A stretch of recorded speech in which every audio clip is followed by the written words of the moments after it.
we all have our superpower, if you will. Again, self-described. I mean, who the hell knows what our superpowers really are? But for me, I think what's powered me up over my life is my intellectual curiosity. I'm not stuck on one category. I'm happy to read about physics, but I'm also happy to read about philosophy. But then, longevity. But then if we're going to take a turn into Machiavelli, no problem. I'm happy to spend the time and the energy. In your book, The 50th Law, which was interesting because that's actually the book I got my son Anthony to read. I think it was primarily related to 50 Cent. You had written it with him. And Marcus Aurelius, when I was a kid, somebody handed me his book and insisted that I read it. And there's been better translations from the one that I read early on. But I have made it a habit of mine to try to read that book once a year. It's a short book, but it helps to refresh the ideas of Stoicism and helps to refresh the ideas of living in the moment and to try to control your emotions, but also not to overreact to things that are happening to you, which sometimes we have a tendency to do in our modern society.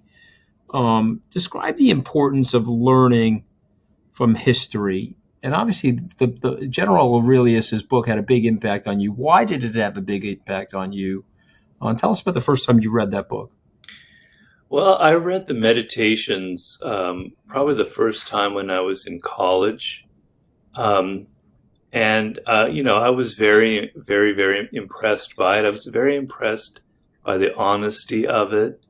He discusses things that most people avoid, just sort of everyday wisdom.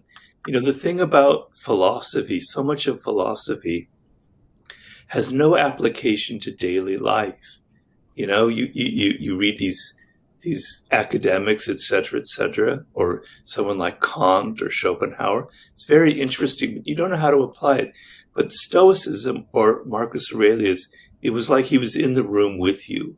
It was like your father giving you advice. It's philosophy for how to live your life to the best extent possible. But history for me is extremely important because we all need to learn. We all need to expand our horizons. None of us is perfect. Our experience is limited, right? It's limited to the time that we live in. It's limited to the people that we're around, to the experiences that we have.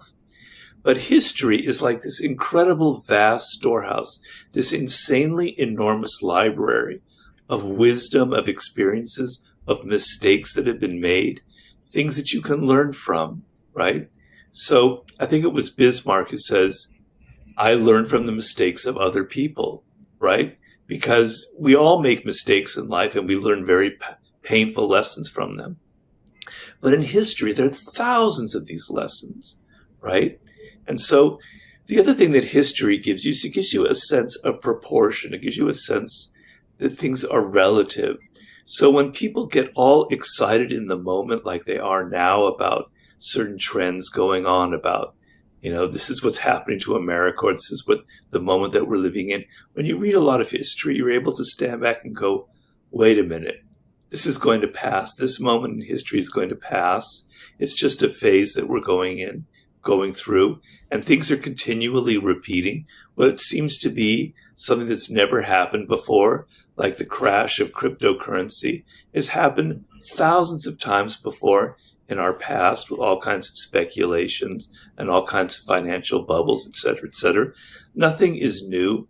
So reading history it's just like continually expanding your own experience and giving you lessons and wisdom that you can't necessarily get from the narrow experiences of your own life.